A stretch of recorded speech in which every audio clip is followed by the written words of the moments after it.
In their first venture to amend the Constitution, the founders ensured the protection of a robust press that could take a stand against the illicit actions of government.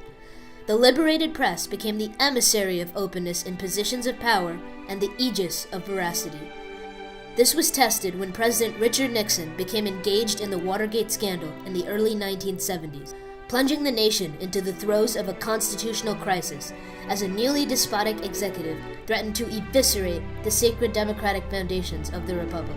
In the face of this injustice, two Washington Post reporters, Bob Woodward and Carl Bernstein, led the press to stand adamantly against the heinous crimes of the Nixon administration, and by taking their stand, created a legacy of truth-seeking and transparency that has reaffirmed the rule of law and redefined American journalism.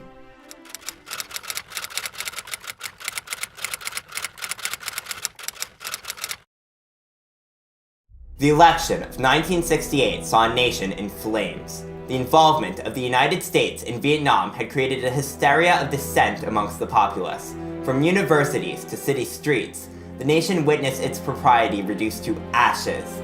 The hope it had carried with it in the beginning of the decade was now shattered by the assassination of President Kennedy, leaving the nation on its deathbed.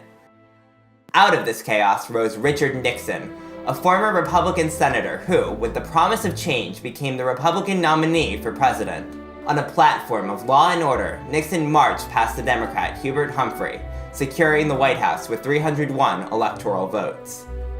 In office, Nixon quickly set to work about his campaign promises of domestic and international peace. On the domestic front, Nixon established welfare and environmental programs and worked to limit the strength of Washington's bloated bureaucracies. Diplomatically, Nixon worked to secure a period of détente with the Soviet Union and China, and began the arduous process of withdrawing the United States from Vietnam. Backing away from Vietnam, however, proved to be more complicated than Nixon could have imagined, and the American public took violent stands against his delay. In 1971, Daniel Ellsberg added fuel to the fire by giving the Pentagon Papers on the Vietnam War to the New York Times. The documents exposed Nixon's bombing of Cambodia during the Vietnam War, destroying Nixon's image as a peacemaker and a forward thinker, replacing it with the visage of a monster. In spite of this shift in perception, by the election of 1972, Nixon emerged as the clear favorite. With a 62% approval rating, it was almost certain that the president would be re-elected, and when the nomination of left-wing Senator George McGovern led to squabbling in the Democratic Party, Nixon's victory was assured. Nixon, however, haunted by his earlier defeat, sought to ensure that the Democratic Party did not have potentially destructive information about his past endeavors. There was pressure on the committee to re-elect to get information, to get dirt on the Democrats, because the president was afraid that they were going to get dirt on him and he wanted something to throw back. To protect Nixon's integrity, on June 17, 1972, 5 Nixon aides infiltrated the Watergate complex, headquarters for the Democratic National Committee, where they were caught and arrested. The break-in was passed off as a trivial event, and the Washington Post assigned the story to the novice journalist Bob Woodward.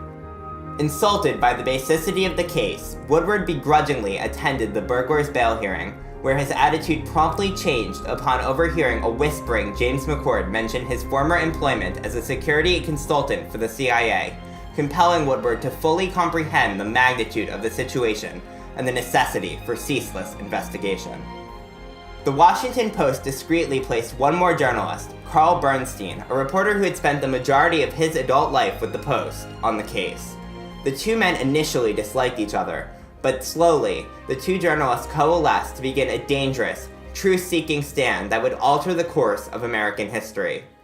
Just 2 days after the break-in, by tracing monetary transactions between representatives from the Committee to Re-elect President Richard Nixon and the burglars, Woodward and Bernstein were able to tie James McCord to the CREEP. This connection was previously overlooked by the FBI as a result of Nixon's close watch on the Bureau, and the Washington Post received continuous backlash, compelling editors to turn against Woodward and Bernstein's reporting. The Washington Post, in particular, the target of his anger with the Post, he threatened to take away their TV license. When Woodward and Bernstein discovered from James McCord's notebook that he was connected to Howard Hunt, a CIA operative who had been a security advisor to the president, the Washington Post originally stopped them from releasing it. However, the pair stood up against their editors and were finally granted permission, and the story was published on August 1st. Despite Woodward and Bernstein's revelations, the public was not yet convinced of Watergate's importance, and the White House capitalized on this doubt to undermine the work of the two journalists. Richard Nixon continued to fight against Woodward and Bernstein's incriminating allegations. Following his disastrous campaigns in 1960 and 1962, in which false charges of corruption crushed his hopes for victory, he had avowed that the press would not have Nixon to kick around anymore. As president, Nixon maintained his vehement anti-press mentality and recurrently made efforts to suppress journalists, such as denying them access to unauthorized leaks and burying journalistic corporations in mountains of lawsuits. Furthermore, Nixon ordered his staff to ransack the apartments of journalists and to bug certain reporters who had worked on the Pentagon Papers. When the Watergate story broke, Nixon and his administration viciously attacked the Washington Post for their coverage of the scandal, promising them damnable problems. So if you were out of favor of Nixon and you were a reporter, he was after you. One reporter, he even, his White House minions tried to kill for writing bad things about Richard Nixon. This hostility to the press amplified the risk Woodward and Bernstein took in reporting the Watergate scandal. Every stand taken to uncover the truth put the lives and careers of both them and their sources at risk. However, Woodward and Bernstein could not have taken their risk nor their stand without aid. Mark Felt, the deputy director of the FBI, became a keystone anonymous source to the investigation.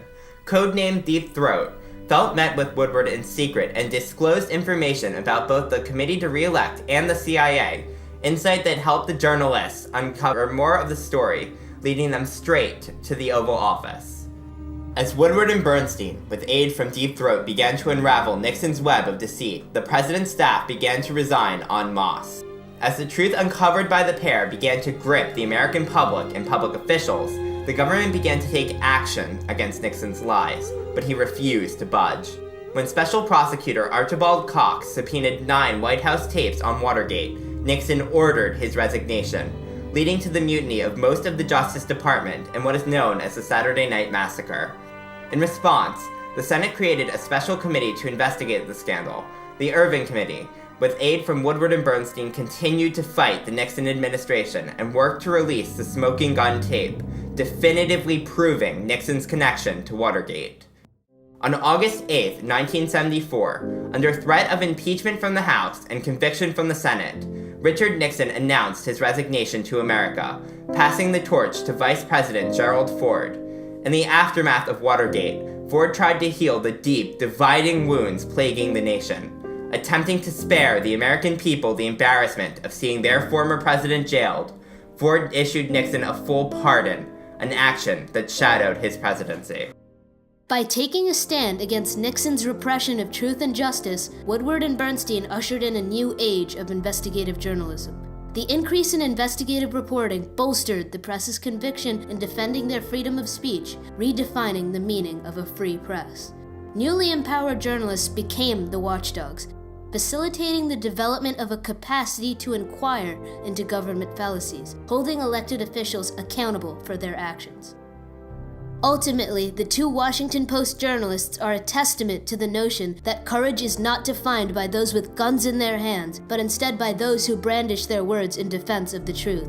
The renewed press held government to a higher standard of ethics, and the legacy of Watergate has pervaded throughout the White House press room under every president since Nixon.